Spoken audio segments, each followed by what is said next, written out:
Hello world, this is Zan playing LA Statist in Bozmos 2. We're going to go ahead and start reviewing some of the next turns after that big old arena. We see that Bob Barking Barker has claimed the Throne of Earth, which means that the throne kind of to the south of us in that one connection I didn't consider is going to have Throne of Earth, which is a bunch of Earth gems, and gnomes, which are E2, N2, which is chef's kiss of an indie mage to be getting breaks you into earth and nature very, very well. And can do high nature magic. Let me just pull them up. They can do high nature magic because they can make their own Thistle Mace to get to N3, and they can cast a spell in Conjuration that requires the Nature Earth Crosspath to do Strength of Gaia. So by default, this guy could be in Nature 3 in combat, the same vein that they can be in Earth 3 with Earth Power. And then you give him, either Earth Boots or Thistle Mace to do whatever you need. So this guy is extremely useful. Um, Obviously, you might need to armor him up or give him something because very low hit points, very low size. Oh, hold on, I gotta pause it. All right, sorry about that, gentlemen. Scratched my eye and got all itchy. Anyways, yeah, so gnomes are great for casting big earth or big nature in all in one package. You just need to make sure they don't die because only 6 hit points, size 1, no protection, low stats. Fantastic unit. Anyways, back to the messages. We find an ancient temple due to the holy path. So always make sure you site search your provinces with holy paths. At least Holy 1 can get you ancient temples. Holy 2s and 3s can get you other things like score graphs, healers, disease healers, better versions of ancient temples. Always site search Holy 1. Okay, we get some more profits. Crippled chariot dies. We have a battle now in World Pillar. So this, I believe, yep, this is the Lamia province casting Howl, but I have a big chunk of chariots, and I'm pretty sure I set them on like attack rear. Look at this girl casting luck and everything. Yeah, these shakes, they regenerate 50% of their hit points, but they're just gonna get trampled. Meanwhile, the rest of my units back here are gonna get stuck fighting the wolves. Yeah, chariots trample over those Lamias like they weren't even there. They're gonna take a little longer on these lucky girls, but that looks like they're out. Yep. Very importantly is I get the Fenris Pelt for myself, and I'm going to use that in a few key battles going forward. I know this was a very clutch drop, but yeah, what would have been an otherwise spooky province just gets run over by chariots. Because, I mean, Lamias aren't commonly used, but if you think about it, they have decent hit points in second shape. They have an armor-piercing life drain attack. So they can be a little spooky sometimes. And then we have another battle in Kazdupar, which is just some wasteland. Again, a bunch of chariots. Oh, it's Beast Tribe. I hate Beast Tribe. But everything's okay because I have chariots. We have just demolished my front line. Absolutely demolished my front line. Stupid Bone Tribe. Stupid Bone Tribe. Oh, we have an event in Bayville giving me some Blood Slaves. I foresee that Thaumaturgy is going to be great, and I finish a bunch of castles. Because it's very important that I get down all this infrastructure immediately so I can start pumping out Sauromancers. They're slow to recruit. They recruit any fort, and they are going to, deadlift my nation essentially. And we've got, a nice little turn 14, and I have a good amount of provinces, a nice secure little island, Naps with Dom Daniel. The only worry I have is her pestering me incessantly to attack Lemuria, telling me that I shouldn't be taking these ports, well, so he can take them essentially, scumbag. And Marverni, Ur's telling me Marverni is going to attack Lemuria too, but I frankly don't see how that's possible if he's not going to take any of these provinces. So this is a war that it has to happen because there's no way Marverni goes anywhere else. Let's go on to turn 15. Okay. Oh, the most exciting, eventful turn where I search, get no sights, don't fight, nothing happens at all. Gosh, imagine I was doing this live. This would be the shortest episode ever. I guess what we do see that is important is these lost hoodlums seem to be converging. This was the guys that expanded up here, and these guys are straight from his capital. I wonder where they're going. This dragon claimed this a while ago, and he's still sitting there. Jolly G, do I wonder what's going to happen soon? And again, this isn't me talking as somebody reviewing this. This is if I open the turn right now, turn 15, and I see this. I don't have an auto-aggression pact. I haven't talked to Marverni at this point. I've just talked to who assures me that Marverni is not going to attack me. They're going to attack Lemuria, which is, pardon my French, bullshit. It's definitely not going to happen. But yeah, I see this. Like, come on. Come on.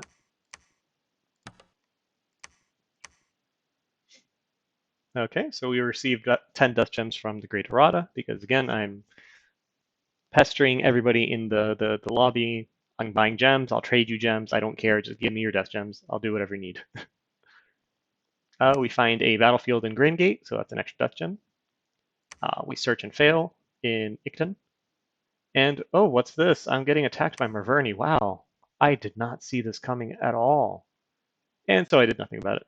In true Cetician faction, I'm going to be slow to react. But we get to see what it's trying to do, which is moss body these noble warriors and boar warriors who have the enlarge effect. I don't even think they need to be plus, because I don't remember him having... Let's see if he casts plus. Nope. He's just going to moss body them. Oh, there we go.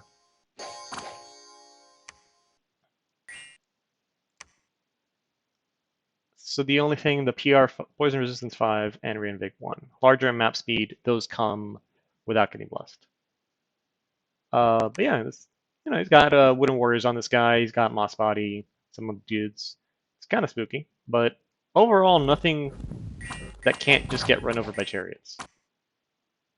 Okay, and then we get attacked in the Grain Gate by the big, stupid flying dragon, whom I hate so much. And I have a bunch of PD here. And he, of course, is going to eat that. Boarskin is +5 natural protection and slashing resistance. Boarskin is really good when you're relying on natural protection and you're already past 20. You know what Iron Skin gives you? Boarskin is really good. And that's it.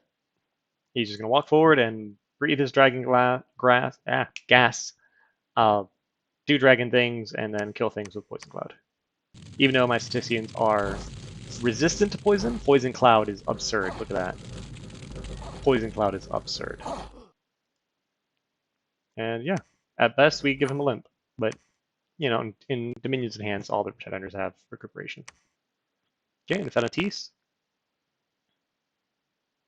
something happens, and I get attacked by a bunch of cod-wielding madmen and a slave mage that's pretty darn good, actually. Fortunately, I have no PD, so these cod-wielding madmen might do good. Let's see. That was a good cast of Numbness. Yep, never mind. I survive. Okay, we finish our construction in Victim, which now is going to have also that Temple Lab combo. And now out of each of these, if I wasn't being attacked by a stupid dragon, I could be recruiting Sauromancers. And in my capital, yeah, I'm doing a Sauromancer and an Empoisoner. Because the only place I can get Empoisoners, the Empoisoners are my only cap-only unit. Again, the Keeper of the Tombs in vanilla are also cap-only. But in Dominions Enhanced, you get a spell that lets you recruit them everywhere else. Let me see, anything else? Turn 16. I'm at 3 Reanimators. So this is at Dominion 6. I think it's Dominion 7 I get an extra chariot. And that'll be soon. I need one more temple. So right now this is just 9 chariots per turn. And I think I can summon another Tomb King. So I'll be at 12 chariots per turn. And as soon as I get another temple anywhere, it's very important I get another temple, but I can't. Because now I have to worry about the stupid dragon flying everywhere. So I can't risk just building an unforted temple because he's just going to go step on it. So he attacked me at a very crucial moment because Dominion 7, it's Logi has told me the code that gives you an extra chariot when reanimating them. So this sucks. Wait. This no chariots are 2 per. Yeah, so never mind. This is 6 chariots per turn. Once I get the Dominion 7, then it'll be 9 chariots per turn. And later on, and this is why I'm researching construction right now, there's an item I can craft for 5 death gems that'll give them an extra 2 chariots per turn. But that'll take a bit. Let's move on to turn 17.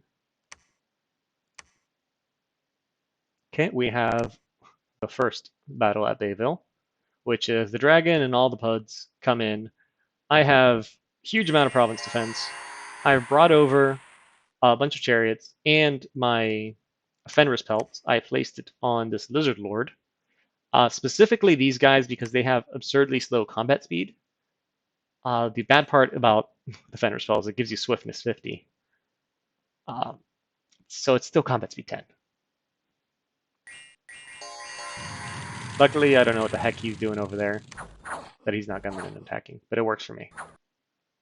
So the scripting in this fight is mainly I'm casting these fireballs and everything, because at the end of the day, Sauromancers still have some fire magic. And you'll see this guy, understand he's fire 1. You can just give him a gem, and for each gem, he's going to be a fake fire 2. So I'm going to have him cast fireball. Let me slow it down because I got to look at 2 theaters here. So if you see, we're already lighting some of them on fire. You know, paying a gem for that. Paid a gem for that. Magma Bolts doesn't need a gem. Magma Bolts is Earth 1, Fire 1. But yeah, just send out those evocations. I have the Farcaster Bless, and dang it, I'm going to use that thing. Back here, unfortunately, we're fighting, you know, big stinky dragon. And I think he didn't route. Where is he? Oh, the Berserking Lizard Lord with the Bane Blade is actually fighting him, trying to duel him. This 21 defense would be kind of good. The problem is he's going to still get those poison ticks. You see, it's at a very low roll because of the resistance, but when you're rolling that many dice, hits like this one, that plus 19 get through. So there's a lot to be said about just rolling a lot of dice, even if you're at a -4. Oh no, now these guys are trying to cast Decay and not doing a good job.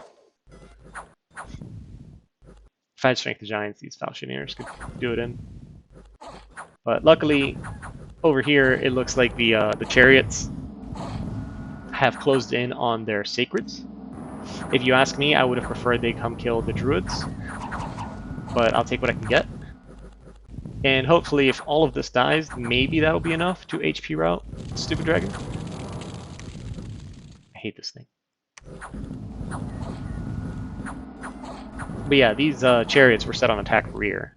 And I just hate that they walked right up to these druids and said, I'm gonna make a hard left, son. Next, now the druids are just gonna banish them with their Winds of Memory or whatever.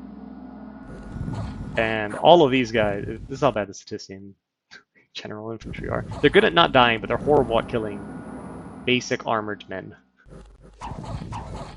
All the killing power is essentially these chariots, and in terms of living units, the Falchineers, but the Falchineers are stuck in the back.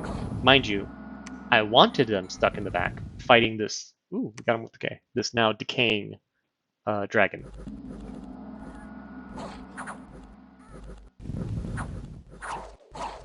Fortunately, the majority of the chariots are down, so I don't think they're going to be able to get in range, or get to the routing druids in time. Because since they've been casting holy spells, they're not as fatigued out as they could be.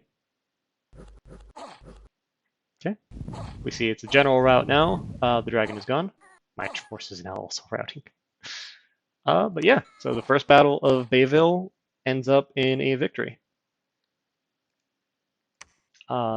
For the low cost of 20 free chariots, a lizard lord, which is the berserking guy, and you know, some random crap. We kill, you know, 27 boar warriors. We get to keep all the equipment. So 27 boar warriors, a druid, a Gutwather. I have no idea, and just a bunch of this crap.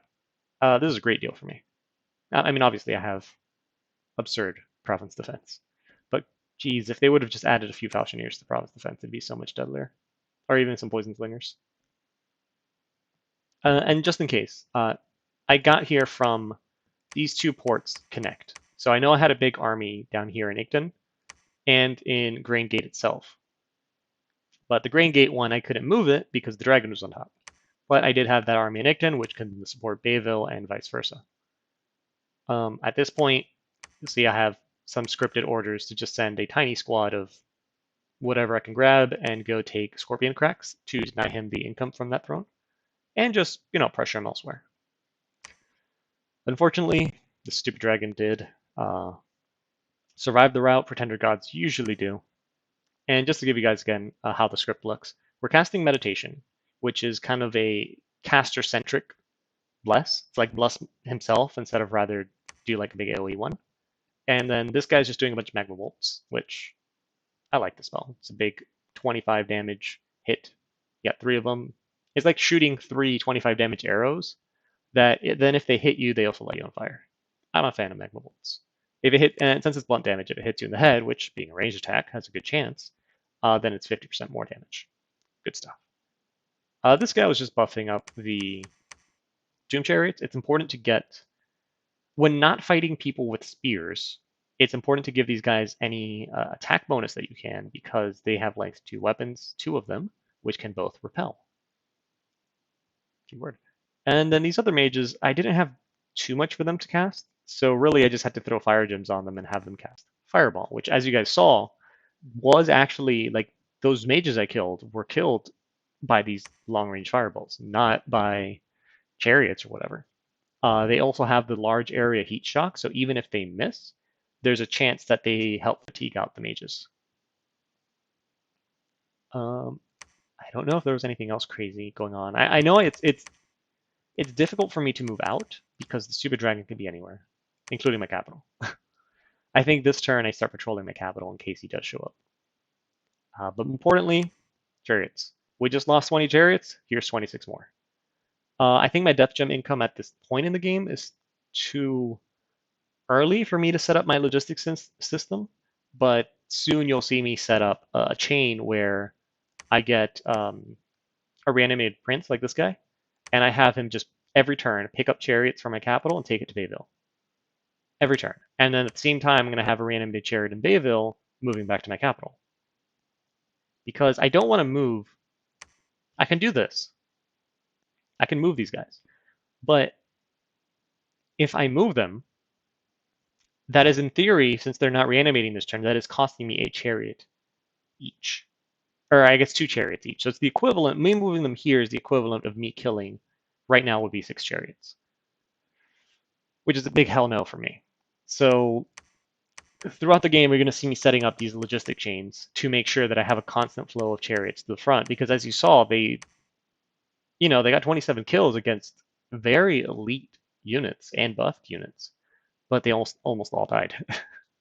So their attrition rate is very, very high for how important they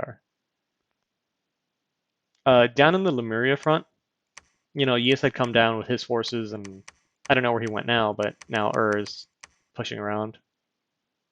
I remember this was a deal. This was just Yus is saying, hey, let me move through your fort. And yeah, I think that's what I know of, the known world. So let's move on to turn 18. Okay, we got a messenger from Marverni.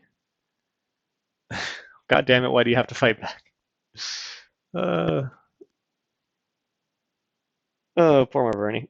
It was such a good trade for me, and I'm glad he sees it. I like this guy. We had good chats throughout. You're gonna see in some of my series I have salty wars with people because they're, they're scumbags in game for fighting me. Like this Marverni in game, he's a scumbag for attacking me. How dare he do the exact same thing I was planning on doing at some point, eventually, maybe, probably. How dare he? But out of game, nah, this guy's great. In a bunch of other series, I fight people that out of game are great. But then there's some times where you're both a scumbag in game and out of game. Diarrhea for them. All right, so we continue to research up alteration.